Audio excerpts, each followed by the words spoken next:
Hello everyone and welcome to mister Introdent YouTube channel. आज की इस वीडियो में हम इकोसिस्टम के कंप्लीट कंसेप्ट को समझेंगे, इसके टाइप्स के बारे में, इससे रिलेटेड जो भी दूसरे कंसेप्ट्स है, फूड चेन क्या होता है, फूड वेब क्या होता है, flow of energy, nutrient cycling और इकोसिस्टम की सर्विसेज क्या होती हैं या प्राइमरी सेकेंडरी प्रोडक्शन, हर एक चीज़ को इन डिटेल समझने वाले हैं। ये इंटरनेट पर अवेलेबल सबसे फास्टेस्ट रिवीजन वीडियो है जिसमें हर एक कंसेप्ट को हम लोग समझेंगे और जल्द से जल्द हम लोग इस वीडियो को इन शॉर्ट कवर करेंगे। So without wasting much time let us start with the video ecosystem concept.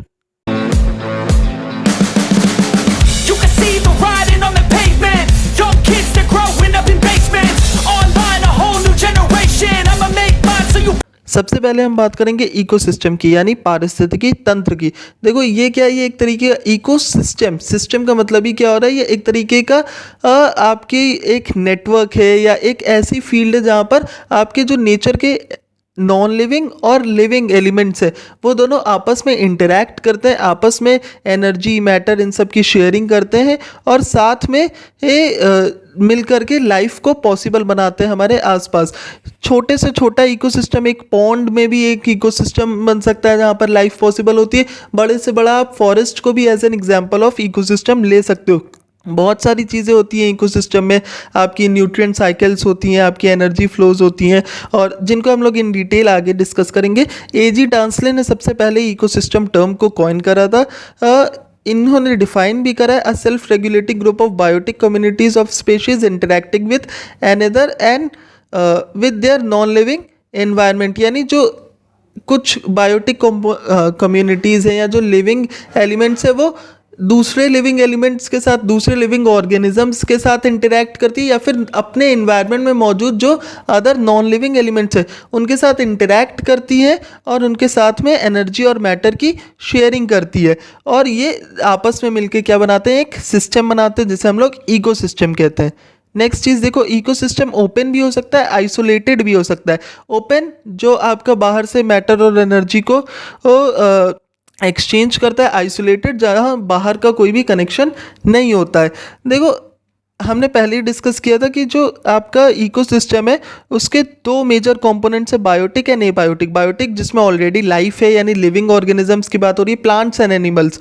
Abiotic जिसमें लाइफ नहीं है, जैसे एयर, वाटर, रिवर्स, ये सारी चीज़ें आपकी क्या हो गई, सॉइल, ये सब क्या हो गया, एबायोटिक कंपोनेंट्स।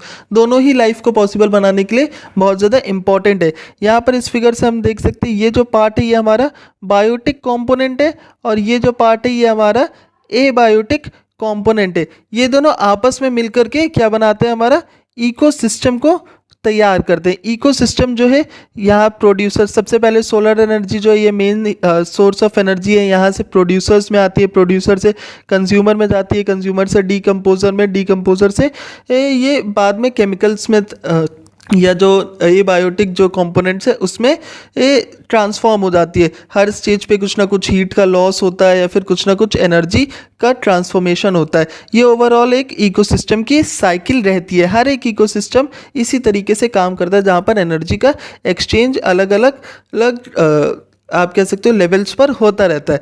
कुछ मेजर सब डिविजन्स भी है आपके इकोसिस्टम के, इनको एंड में भी हम लोग टाइप्स ऑफ इकोसिस्टम में भी इसे कवर करेंगे। सबसे पहले आपका टेरेस्ट्रियल यानी जो लैंड पर जिस तरीके का इकोसिस्टम पाया जाता है, एक्वेटिक, एक्वेटिक यानी जो पानी में पाया जाता है। सबसे पहले है फ्रेश वाटर। फ्रेश वाटर में भी दो टाइप्स है आपके, लोटिक और लेंटिक। लोटिक यानी जो रनिंग वाटर है जैसे रिवर्स में है या स्ट्रीम्स में। लेंटिक जो आपका रुका हुआ ठहरा हुआ पानी है जैसे पॉन्ड्स में या लेक्स में। मरीन जो डीप सी डेल्टाज आपके होते हैं या फिर एयर ओशियंस की यहाँ पर बात हो रही है तो वो क्या हो जाएगा, आपका मरीन लाइफ जहाँ पर मिलती है वो आपका मरीन एक्वेटिक इकोसिस्टम हो जाएगा। अब देखो नेक्स्ट चीज़ क्या है, आपके इकोसिस्टम के कंपोनेंट्स, इनको इन डिटेल हम लोग यहाँ पर डिस्कस करेंगे। सबसे पहले हमने बात करी थी एबायोटिक कंपोनेंट्स होते हैं। एबायोटिक कंपोनेंट्स क्या होते हैं, जिसमें लाइफ तो नहीं है लेकिन ये लाइफ को पॉसिबल बनाने के लिए बहुत ज़्यादा इंपॉर्टेंट है। इसमें भी इनऑर्गेनिक कंपोनेंट्स में आपके जो गैसेस हो गए या आपके जो एलिमेंट्स हो गए नाइट्रोजन, ऑक्सीजन, आपका कार्बन डाइऑक्साइड, हर एक चीज़, पानी, वाटर और H2O आ जाता है आपका। ऑर्गेनिक कंपोनेंट्स में जैसे आपके कार्बोहाइड्रेट्स, लिपिड्स, प्रोटीन्स, ये सब जो आपको लिविंग मैटर से मिलता है। फिर आपके क्लाइमेटिक फैक्टर्स भी होते हैं। ये कैसे, जैसे विंड, सॉयल, टेम्परेचर, आपका लाइट हो गया, आपका ह्यूमिडिटी हो गया, ये भी इकोसिस्टम के लिए या फिर आपके अर्थ की में लाइफ को पॉसिबल बनाने के लिए बहुत ज़्यादा इंपॉर्टेंट है। नेक्स्ट आते हैं हमारे बायोटिक कंपोनेंट्स। अब बायोटिक कंपोनेंट्स जिसमें ऑलरेडी लाइफ है, जैसे प्रोड्यूसर्स क्या होते हैं? जो खुद का खाना खुद बनाते हैं, इन्हें ऑटोट्रॉप्स भी कहते हैं। ये कौन हो सकते हैं? आपके ये प्लांट्स होते हैं बेसिकली, या फिर ब्लू जो ग्रीन जो एल्गे होते हैं उसे भी हम लोग प्रोड्यूसर्स कहते हैं। कंज्यूमर्स यानी हेट्रोट्रॉप्स, जो कि आपका प्रोड्यूसर्स के बनाए हुए खाने को कंज्यूम करते हैं और फिर उससे ही अपनी एनर्जी को पाते हैं। नेक्स्ट होता है आपका डीकम्पोजर्स, जो मरे हुए कंज्यूमर्स या फिर आपके जो कंज्यूमर्स है उनके ऊपर से या उनकी मदद से वो अपना खाना जो है या अपनी एनर्जी जो है वो पाते हैं। अब देखो कंज्यूमर्स को भी हम लोग डिवाइड कर सकते हैं into primary consumers, secondary consumers and tertiary consumers and quaternary consumers, जिसे अभी हम लोग आगे इन डिटेल डिस्कस करेंगे। सबसे पहले हम लोग बात करेंगे प्रोड्यूसर्स की। प्रोड्यूसर्स ग्रीन प्लांट्स जो है ये सनलाइट की प्रेजेंस में आपका क्योंकि इनमें क्लोरोफिल होता है तो ये आपका फूड को प्रोड्यूस कर सकते हैं। कैसे करते हैं? आपको बचपन से फोटोसिंथेसिस की रिएक्शन आपको बताई गई होगी, जिसमें आपका 6 carbon dioxide plus 12 H2O gives out C6H12O6 यानी ग्लूकोज मिलता है यहाँ पर, और ऑक्सीजन जनरेट होता है। यानी प्लांट्स जो है वो फूड भी जनरेट करते हैं एज वेल एज ऑक्सीजन को भी बाहर आपके इन्वायरमेंट में छोड़ते हैं। अब देखो मेन प्रोड्यूसर्स तो आपके ग्रीन प्लांट्स होते हैं, सबसे ज़्यादा जो प्रोडक्शन है वो यही करते हैं। इसके अलावा कुछ फोटोसिंथेटिक बैक्टीरियाज भी होते हैं या कीमोसिंथेटिक बैक्टीरियाज, ये भी क्या करते हैं? आपके सनलाइट की मदद से फूड को प्रोड्यूस कर सकते हैं। अब देखो हम लोग कंज्यूमर्स को देखेंगे। सबसे पहले देखो प्रोड्यूसर्स जो है ये फर्स्ट स्टेज है आपकी, जहाँ पर सबसे पहले एनर्जी आती है, सनलाइट मिलती है। सनलाइट की प्रेजेंस में ही जो प्रोड्यूसर्स यानी ग्रीन प्लांट्स है ये फूड बनाते हैं। अब इसी फूड को कौन कंज्यूम करता है? Primary consumer. प्राइमरी कंज्यूमर्स यानी हर्बीवोर्स, यानी ऐसे जीव जो कि शाकाहारी है एक तरीके से आप कह सकते हो, यानी जो केवल घास फूस और आपका जो प्लांट से पेड़ से रिलेटेड जितनी भी सब्जियां और ये सभी खाते हैं। जैसे आपकी गाय हो गई, आपका डियर हो गया, जो कि केवल वेजिटेशन पर ही निर्भर करते हैं। सेकेंडरी कंज्यूमर्स में क्या होता है? कार्निवोर्स होते हैं, जो कि आपके प्राइमरी कंज्यूमर्स को खाते हैं। यानी ये क्या होता है? ये आपके मांसाहारी होते हैं, जैसे आपका कैट हो गया, फॉक्स हो गया, स्नेक हो गया, ये सब आपके कार्निवोर्स होते हैं। टॉप कार्निवोर्स क्या होते हैं? जो केवल और केवल आपके जो इनसे भी एक स्टेज आगे आ जाते हैं आपके, या फिर टर्शरी कंज्यूमर्स जिसे आप कह सकते हो। ये क्या होते हैं? जैसे ईगल है, ये स्नेक को ही खा लेते हैं, यानी अदर कार्निवोर्स को खाने वाले जो आपके ऑर्गेनिजम्स होते हैं उन्हें हम लोग टर्शरी कंज्यूमर्स कहते हैं। इसके अलावा ओमनिवोर्स होते हैं जो दोनों तरीके की चीज़ें खा सकते हैं, जैसे ह्यूमंस है जो फ्लैश भी खा सकते हैं और आपका वेजिटेशन को भी खा सकते हैं। फिर होते हैं आपके डेट्रिटिवोर्स। डेट्रिटिवोर्स क्या होते हैं? देखो यहाँ तक तो हमने कंज्यूमर्स का देख लिया था, अब कंज्यूमर्स के बाद हम लोग आते हैं डीकम्पोजर्स और डेट्रिटिवोर्स पे। डेट्रिटिवोर्स क्या होते हैं? ये जो सड़े गले या जो मरे हुए ऑर्गेनिजम्स हैं उनको क्या करते हैं? कंज्यूम करते हैं। जैसे आपके आंट्स हो गए, अर्थवॉर्म हो गए, ये सड़े हुए पेड़ों को या फिर सॉइल को कंज्यूम करती है, ठीक, जो भी उनके अंदर एलिमेंट्स होते हैं। डीकम्पोजर्स क्या होते हैं? ये मेनली फंजाई या बैक्टीरियाज होते हैं, जैसे मशरूम्स की यहाँ पर बात हो रही है। ये आपका जो ऑर्गेनिक मैटर है, डेड ऑर्गेनिक मैटर है, इसको ब्रेक डाउन करके उसे कंज्यूम करते हैं और वहाँ से एनर्जी पाते हैं। अब आगे हम लोग जो भी इम्पोर्टेंट प्रोसेसेस है इकोसिस्टम के अंदर उनको इन डिटेल समझने वाले हैं। सबसे पहले आती है हमारी फूड चेन। फूड चेन क्या है? ये एक चेन ऑफ ट्रांसफ़र है एनर्जी की। देखो हमें पता है कि जैसे जो घास फूस होते हैं या पेड़ पौधे होते हैं उनको जंगलों में कौन कंज्यूम करता है? जो हर्बीवोर्स होते हैं वो कंज्यूम करते हैं। फिर हर्बीवोर्स को कौन कंज्यूम करता है? आपका टाइगर कंज्यूम करता है, या फिर जो कार्निवोर है वो कंज्यूम करेगा। सेम चीज़ है अगर आपके जो ग्रास है इनको कीड़े मकोड़े खाते हैं, कीड़े मकोड़ों को आपका मेढक खाता है, मेढक को आपका स्नेक खाता है, स्नेक को आपका वल्चर या फिर ईगल खाता है। तो ये एक तरीके की चेन बनाता है कि कौन किसको खाने वाला है। फाइटोप्लैंक्टन जू प्लैंक्टन्स को खाते हैं, जू प्लैंक्टन्स को छोटी मछलियाँ खाती है, छोटी मछलियों को बड़ी मछलियाँ खाती हैं।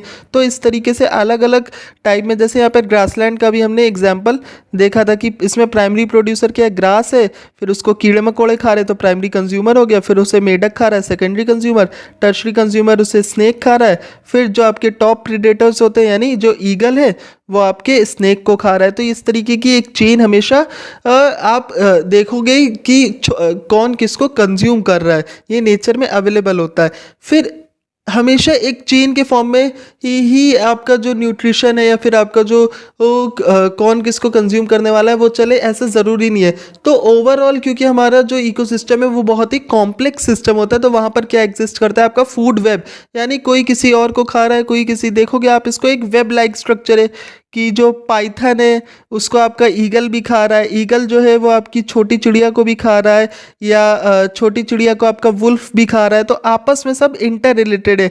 कॉर्न को आपके ग्रास होपर्स भी खा रहे हैं, ग्रास होपर को रैट भी खा सकता है या फिर फ्रॉग भी खा सकता है। ऐसा जो ही नहीं कि फ्रॉग ही खाएगा, ऐसी ही जो आपकी फूड चेन होती है, यानी कई सारी मल्टीपल जब फूड चेन्स को हम लोग मिला देते हैं तो हमारा फूड वेब बन जाता है।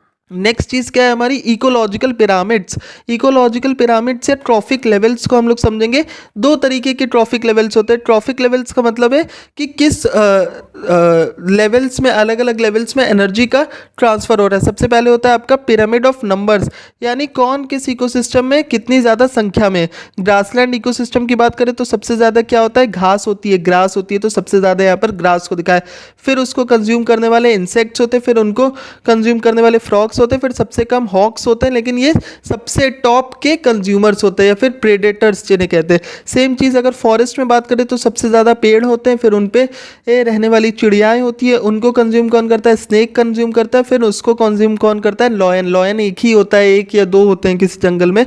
तो इस तरीके से ये हो गया आपका पिरामिड ऑफ नंबर्स। नेक्स्ट है पिरामिड ऑफ एनर्जी, ये बहुत ही ज़रूरी है।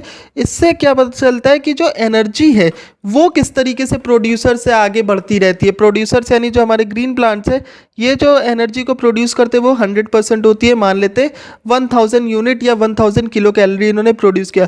तो जो प्राइमरी कंज्यूमर जब इसे कंज्यूम करेगा, पेड़ों को खाएगा हर्बीवोर्स, तो उसे केवल 100 किलो कैलोरी ही एनर्जी मिलेगी। फिर उसको कंज्यूम करने वाला जो सेकेंडरी कंज्यूमर होगा उसे 10 मिलेगी, फिर जो लास्ट में टर्शियरी होगा उसे 1 ही मिलेगी। यानी हर लेवल पे क्या होता है, 10% का एनर्जी ही केवल ट्रांसफ़र हो पाती है। यानी आपने जो प्लांट से जो खाना खाया या फिर आपको किसी ने खाया, फिर उसको किसी ने खाया, तो हर लेवल पर क्या होगा, 10% की एनर्जी कम होती रहेगी, या फिर 10% ही एनर्जी का ट्रांसफ़र होता है। अब एनर्जी कैसे फ्लो करती है, एनर्जी किसी साइक्लिकल मैनर में नहीं फ्लो करती है। एनर्जी क्या है आपका फूड चेन की मदद से या फिर आपके अलग अलग जो फूड वेब है उसकी मदद से यूनी डायरेक्शनल एनर्जी का फ्लो होता है। दो लॉस की वजह से एनर्जी का फ्लो होता है। सबसे पहले देखो, एनर्जी को आप क्रिएट नहीं कर सकते हो, ये दोनों थर्मोडायनेमिक्स के ही लॉ है कि एनर्जी को आप क्रिएट नहीं कर सकते हो, कि ना ही डिस्ट्रॉय कर सकते हो, आप केवल उसे एक फॉर्म से दूसरे फॉर्म में ट्रांसफॉर्म कर सकते हो। और दूसरा क्या है कि एनर्जी जो है वो डिसिपेट करती है जब वो एक फॉर्म से दूसरे फॉर्म में कन्वर्ट होती है। यानी एनर्जी का जो फ्लो है वो हमेशा यूनी डायरेक्शनल होगा, कभी भी साइक्लिकल नहीं होगा। ये नहीं कि एनर्जी जो है वो साइकिल्स में वापस आती चली जा रही है। ठीक, एक बार किसी ने किसी को कंज्यूम करा तो वो एनर्जी ही दूसरे के अंदर ट्रांसफ़र हो गई कंप्लीटली। अब बात करेंगे हम लोग बायो जियो केमिकल साइकिल्स की। देखो, बायो का मतलब लाइफ है, जियो का मतलब जियोलॉजी से है, या फिर आपके जो भी ऐसे एलिमेंट्स हैं जो कि आपके अर्थ पर पाए जाते हैं। केमिकल यानी अगेन जो भी न्यूट्रिएंट्स हैं या फिर आपके जो भी इंपॉर्टेंट एलिमेंट्स है। बायो जियो केमिकल साइकिल्स या फिर साइक्लिंग ऑफ न्यूट्रिएंट्स, कैसे न्यूट्रिएंट्स जो है वो साइक्लिकल फॉर्म में एक जगह से दूसरी, एक फॉर्म से दूसरे फॉर्म में आपके घूमते रहते हैं, और ये जो साइकिल हमेशा चलती रहती है आपके इकोसिस्टम में या फिर आपके एनवायरनमेंट में। सबसे पहले हम बात करेंगे कार्बन साइकिल की। देखो, कार्बन जो है वो ज़्यादा तो आपके एटमॉस्फेयर में ही पाया जाता है। यहाँ से आपका कार्बन जो है ये आपके वाटर में या फिर आपका कह सकते हो कि आपके जो प्लांट्स है ये सब इसे कंज्यूम करते हैं, और इसकी मदद से आपका अलग अलग प्रोसेसेस की वजह से या फोटोसिंथेसिस में हम लोग देखते हैं, ये जो है यहाँ पर आता है प्लांट्स में, फिर इसको अलग अलग फॉर्म में हम लोग यूज़ करते हैं। आपके रॉक के फॉर्मेशन में कार्बन होता है, कोल गैस, ये सब जो है सब कार्बन के ही मटेरियल्स होते हैं जिसे हम लोग यूज़ करते हैं। फिर हम लोग फॉसिल फ्यूल्स को जलाते हैं तो ये कार्बन जो है ये फिर से एटमॉस्फेयर में चली जाती है। तो इस तरीके से आपकी एक कार्बन साइकिल हमेशा चलती रहती है। वाटर साइकिल आपको पता है, सबसे पहले क्या होता है, इवेपोरेशन, यानी जो अर्थ पर जो वाटर है वो क्या होता है, वो वो इवेपोरेट होकर के भाप के फॉर्म में, स्टीम के फॉर्म में आपके ऊपर एटमॉस्फेयर में जाता है। वहाँ पर कंडेंसेशन की मदद से वो क्लाउड्स बनाता है। फिर क्लाउड्स जब बहुत हैवी हो जाते हैं तो प्रेसिपिटेशन होता है, यानी अलग अलग फॉर्म्स में, रेनफॉल, स्नो, इन सारे फॉर्म्स में वो धरती पर वापस से गिरता है। फिर सरफेस रन ऑफ होता है, यानी आपका ये जो प्रेसिपिटेशन था वो क्या होता है, एक तो वो या तो इकट्ठा होता है या तो फिर आपके सरफेस रन ऑफ की मदद से फिर से बड़े बड़े ओशियंस, ग्लेशियर्स, इन सब में चला जाता है और फिर से यही साइकिल जो है वो चलती है, यानी आपकी इवेपोरेशन, कंडेंसेशन और प्रेसिपिटेशन की साइकिल चलती रहती है। ये थी हमारी वाटर साइकिल। नेक्स्ट चीज़ हम देखने वाले हैं हमारी ऑक्सीजन साइकिल। ऑक्सीजन साइकिल देखो, हमारे एटमॉस्फेयर में 21% के अराउंड ऑक्सीजन जो है वो अवेलेबल है। तो ये जो एटमॉस्फेरिक ऑक्सीजन है ये आपके रेस्पिरेशन की वजह से या अलग अलग प्रोसेसेस जो हम लोग जो ऑक्सीजन को इनहेल करते हैं वो उससे एनिमल्स और प्लांट्स में आ जाती है। ऑक्सीजन लाइफ वाली गैस है, बहुत ही इंपॉर्टेंट है लाइफ को पॉसिबल बनाने के लिए। फिर जो ह्यूमन्स है या जो अदर ऑर्गेनिजम्स है ये कार्बन डाइऑक्साइड को छोड़ते हैं। फिर अगेन प्लांट्स जो है इस कार्बन डाइऑक्साइड को इकट्ठा करते हैं फोटोसिंथेसिस की प्रोसेस में, इसी का इस्तेमाल करके ऑर्गेनिक कंपाउंड्स बनाते हैं या फिर एटमॉस्फेयर में दोबारा से ऑक्सीजन को छोड़ते हैं। तो ये होती है हमारी ऑक्सीजन की साइकिल। नेक्स्ट है आपकी नाइट्रोजन की साइकिल। नाइट्रोजन भी अगेन आपको पता है सबसे ज़्यादा जो कंपाउंड हमारे एटमॉस्फेयर में है वो 78% के अराउंड आपका नाइट्रोजन ही पाया जाता है। तो नाइट्रोजन कैसे, आपके जो एटमॉस्फेयर में नाइट्रोजन है वही क्या होता है, आपको नाइट्रोजन फिक्सेशन सबसे पहले होता है। जो नाइट्रोजन फिक्सिंग बैक्टीरियाज है इनकी मदद से जो आपके रूट्स होते हैं प्लांट्स के, उनमें से ये बैक्टीरियाज नाइट्रोजन को बनाते हैं, नाइट्रोजन को फिक्स करते हैं। फिर नाइट्रोजन फिक्सिंग सॉइल बैक्टीरियाज इससे अमोनियम आयन बनाते हैं जिसे हम लोग क्या कहते हैं, अमोनिफिकेशन भी कहते हैं। फिर अमोनिफिकेशन के बाद नेक्स्ट प्रोसेस होती है आपकी नाइट्रिफिकेशन, जो कि नाइट्रिफाइंग बैक्टीरिया की मदद से होती है। इससे क्या होता है, इससे आपके नाइट्राइट्स बनते हैं। नाइट्राइट्स की बाद में आपके नाइट्रेट्स बनते हैं। फिर ये नाइट्रेट्स जो है इनको डीनाइट्रिफाइंग बैक्टीरिया जो है इसकी मदद से या फिर असिमिलेशन की मदद से ये फिर से प्लांट्स में पहुंच जाते हैं और इस तरीके से जो साइकिल है फिर वहाँ से क्या होता है कि ये एटमॉस्फेयर में फिर से वापस से आ जाते हैं। तो नाइट्रोजन की भी जो साइकिल है वो इन प्रोसेसेस की मदद से आपकी चलती रहती है एनवायरनमेंट में। नेक्स्ट चीज़ है हमारी प्राइमरी एंड सेकेंडरी प्रोडक्शन। देखो प्राइमरी प्रोडक्टिविटी क्या होती है कि जो फर्स्ट लेवल पे, जो प्राइमरी लेवल पे जो खाना बनाते हैं, यानी ये जो आपके प्लांट्स है प्राइमरी प्रोड्यूसर्स है, तो ये जो एनर्जी बनाते हैं या जो खाना बनाते हैं, फूड बनाते हैं, वो आपका प्राइमरी प्रोडक्शन होता है। फिर इसको कंज्यूम करने के बाद में जो आपकी सोलर एनर्जी है या जो अलग फॉर्म की एनर्जी है, पहले तो जो आपके प्राइमरी प्रोड्यूसर्स ने बनाया वो प्राइमरी प्रोडक्शन हो गया, उसके बाद उसको कंज्यूम करा हर्बीवोर ने या कार्निवोर ने, तो वो क्या हो जाता है, आपका सेकेंडरी प्रोडक्शन हो जाता है और अलग अलग लेवल्स पे आपकी अलग अलग एनर्जी होती है। इकोसिस्टम रेगुलेशन और सक्सेशन क्या होता है, इकोसिस्टम जो है ये एक इस तरीके से अपने आप में कोई चेंज ना हो इसलिए एक सेल्फ रेगुलेटिंग बॉडी है। एजी टांसले का भी हमने डेफिनेशन में देखा था कि इकोसिस्टम क्या है, एक सेल्फ रेगुलेटिंग बॉडी होती है। तो इसका ये जो सेल्फ रेगुलेशन की प्रॉपर्टी है इसको क्या कहते हैं, होम्योस्टेसिस। होम्योस्टेसिस का मतलब क्या है कि ये किसी भी तरीके के चेंज को रेजिस्ट करता है। नेक्स्ट चीज़ क्या है, इकोलॉजिकल सक्सेशन। इकोलॉजिकल सक्सेशन का मतलब है कि हर एक इकोसिस्टम में क्या होते हैं, जब तक उसमें कोई एक क्लाइमेक्स कम्युनिटी ना आ जाए तब तक उसमें चेंजेस होते रहते हैं। कैसे इकोलॉजिकल सक्सेशन होता है, इसकी प्रोसेस को भी समझते हैं। सबसे पहले होता है आपका न्यूडेशन। न्यूडेशन में क्या होता है कि एक कोई बैरन लैंड है जहाँ पर कोई इकोसिस्टम नहीं है, उसको हम लोग क्या कहेंगे, न्यूडेशन। यानी कोई फॉरेस्ट एरिया नहीं है लेकिन वो सॉइल केवल पड़ी हुई है, कोई बैरन लैंड है। फिर वहाँ पर इन्वेजन हुआ, यानी कोई एक पर्टिकुलर स्पेशीज़ वहाँ पर जन्म लिया या फिर वहाँ पर आकर के रहना स्टार्ट किया या फिर वहाँ पर और चीज़ों को कंज्यूम करना स्टार्ट किया। फिर कंपटीशन एंड कोएक्शन, फिर कई सारी स्पेशीज़ हो गई, कई सारी कम्युनिटीज़ हो गई जिनमें आपस में रिसोर्सेज को लेके वहाँ पर और या एनर्जी को लेकर के कंपटीशन होना स्टार्ट हुआ। फिर रिएक्शन। रिएक्शन में क्या होता है कि उनमें से कुछ ही जो स्पेशीज़ है वही सर्वाइव कर पाएंगी, वही ही आपके प्रॉपर इकोसिस्टम को अडेप्ट कर पाएंगी। और लास्ट में क्या होता है, स्टेबलाइजेशन। ये जो कम्युनिटी होगी या ये जो स्पेशीज होगी ये क्या होगी, आपकी क्लाइमेक्स कम्युनिटी होगी और यही इस इकोसिस्टम में सर्वाइव कर पाएगी और स्टेबल इकोसिस्टम को बना पाएगी। यानी सबसे पहले कुछ भी नहीं था, फिर कुछ स्पेशीज आए, फिर कुछ और कई सारे स्पेशीज आए, फिर आपस में कंपटीशन किया, फिर उनमें से जो बचा उसने स्टेबल एक क्लाइमेक्स कम्युनिटी बनाई। नेक्स्ट चीज़ है इकोसिस्टम सर्विसेज। देखो इकोसिस्टम के कई सारे बेनिफिट्स होते हैं ह्यूमंस को जो मिलते हैं, जैसे प्रोविजनिंग की सर्विसेज, जैसे फूड वाटर, ये सब कौन प्रोवाइड करता है? इकोसिस्टम प्रोवाइड करता है। रेगुलेटिंग की सर्विसेज, हमें पता है कि ये सेल्फ रेगुलेटिंग बॉडीज होती हैं इकोसिस्टम, तो ये हमारे इन्वायरमेंट को रेगुलेट करती है, हमारे क्लाइमेट चेंज से हमें या क्लाइमेट को रेगुलेट करती है।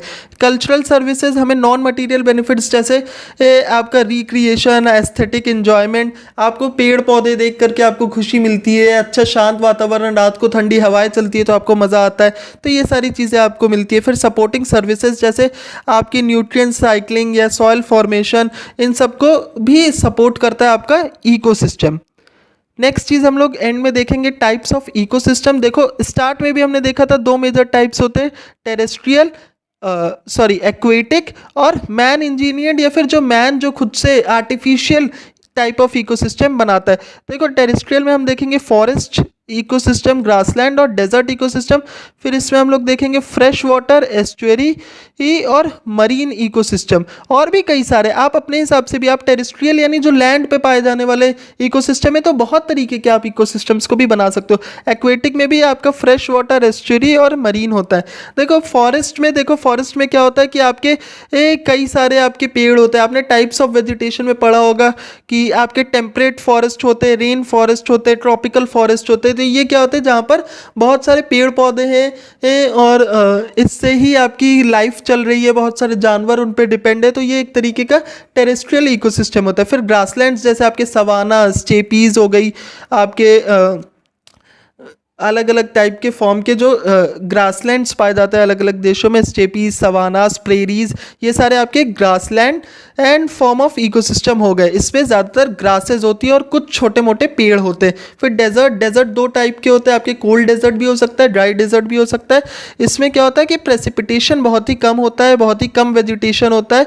और नेक्स्ट आपका लास्ट में क्या होता है, टुंड्रास जो है ये कोल्ड डेजर्ट्स है, ठीक एक। या फिर ऐसे जो रशिया का जो बिल्कुल ही नॉर्थ वाला पार्ट है, वहाँ पर क्या है, टुंड्रा वेजिटेशन आपका पाया जाता है, जहाँ पर बिल्कुल ही ट्रीलेस रीजन होता है, कोई पेड़ पौधे होते ही नहीं है और बायोडाइवर्सिटी भी बहुत कम होती है और बहुत ही कम छोटे छोटे ग्रोइंग सीजन्स होते हैं। नेक्स्ट है क्या आपके aquatic ecosystem. Again fresh water में भी हमने लोटिक और लेंटिक को देखा था कि रिवर्स होते हैं, आपकी लेक्स होते हैं, पॉन्ड्स होते हैं, ये फ्रेश वाटर में आ जाते हैं। मरीन में क्या होते हैं, इसमें ओशियन, कोरल रीफ ये सब आ जाते हैं, एस्चुरीज आ जाती है। इसमें आपके अराउंड 70% ऑफ अर्थ का सरफेस जो है वो मरीन इकोसिस्टम से ही घिरा हुआ है, जिसमें आप देख सकते हो कि ओशियंस के अंदर किस तरीके से अलग अलग मछलियाँ, अलग छोटी मछलियाँ, बड़ी मछलियाँ, शार्क्स, ये सारे क्या करते हैं, इकोसिस्टम का फॉर्मेशन करते हैं। नेक्स्ट आपका क्या है, आर्टिफिशियल इकोसिस्टम या फिर मैन इंजीनियर्ड इकोसिस्टम। जब मैन बनाता है, जैसे अर्बन एरिया, शहर बना दिए, या फिर अलग अलग आपके एग्रीकल्चर जो फार्मिंग लैंड है, जहाँ पर खेत बनाता है, जहाँ पर गायों को चराता है, जहाँ पर आपके अलग अलग तरीके के क्रॉप्स को उगाता है, फिर आपके अलग अलग पार्क्स बना देता है, जू बना देता है, गार्डन बना देता है। इससे क्या होता है, एक तरीके का इकोसिस्टम मैन बना देता है। नेक्स्ट चीज़ हम लोग लास्ट में देखेंगे ह्यूमन इम्पैक्ट ऑन इकोसिस्टम्स। आखिर हमारी एक्टिविटीज़ का क्या इम्पैक्ट पड़ता है इकोसिस्टम के ऊपर, किस तरीके से हम लोग हैबिटेट डिस्ट्रक्शन भी कर सकते हैं। जैसे बहुत ज़्यादा अर्बनाइजेशन, डिफॉरेस्टेशन, इन सब की वजह से क्या होता है कि कई सारी स्पेशीज़ ख़त्म हो जाती है, कई सारे हैबिटेट्स जो है, यानी जिस कंडीशन में आपकी कई जो स्पेशीज़ रहती थी, फॉरेस्ट हैबिटेट हो गया या फिर अलग अलग जो लेक्स है, पॉन्ड्स है, उनको हम लोग डिस्ट्रॉय कर देते हैं। पॉल्यूशन की वजह से क्या होता है कि आपका ओवरऑल इकोसिस्टम में या जो एनर्जी का ट्रांसफ़र है वो रुक जाता है, या इतने पॉल्यूटेंट्स हो जाते हैं जिसकी वजह से एनर्जी के सोर्सेज ब्लॉक हो जाते हैं। फिर आपका क्लाइमेट चेंज होता है बहुत ज़्यादा। देखो ग्रीन हाउस गैसेस की मैं बात कर रहा था, पॉल्यूशन में क्या होता है कि इससे क्लाइमेट के पैटर्न्स पे भी इम्पैक्ट पड़ता है। ओवर एक्सप्लॉयटेशन हम लोग रिसोर्सेज का कर देते हैं, या फिशिंग, हंटिंग, ये सारी चीज़ें, बहुत सारी स्पेशीज़ को हम लोग ख़त्म कर देते हैं। तो ये सारे जो है ये ह्यूमन के इम्पैक्ट से इकोसिस्टम पे। इकोसिस्टम बहुत ही एक बेसिक यूनिट ऑफ लाइफ है, या फिर बेसिक आप कह सकते हैं एक ऐसा ग्रुप है जिसके जो लाइफ को पॉसिबल बनाने के लिए बहुत इंपॉर्टेंट है। छोटे से छोटा भी इकोसिस्टम हो सकता है और बड़े से बड़ा, जैसे पॉन्ड की मैंने एग्जांपल दिया था, जहाँ पर आपके लिविंग जो मैटर है या लिविंग जो एलिमेंट्स है वो नॉन लिविंग के साथ इंटरैक्ट करते रहते हैं। तो इकोसिस्टम बहुत ही इंपॉर्टेंट है हमारे इन्वायरमेंटल सस्टेनेबिलिटी के लिए। ये थी हमारी इकोसिस्टम के ऊपर कंप्लीट वीडियो। अगर आपको कुछ भी डाउट्स है तो आप मुझसे कमेंट सेक्शन में पूछ सकते हैं। इस टॉपिक के हैंड रिटन नोट्स आपको मेरे टेलीग्राम चैनल पर मिल जाएंगे, वहाँ पर ज्वाइन कर लीजिएगा। और इन डिटेल भी मैं इन टॉपिक्स को अपने चैनल पर अलग अलग वीडियोज़ के फॉर्म में अपलोड करूँगा, तो आपको अगर इन डिटेल देखना है तो वो भी आप देख सकते हो।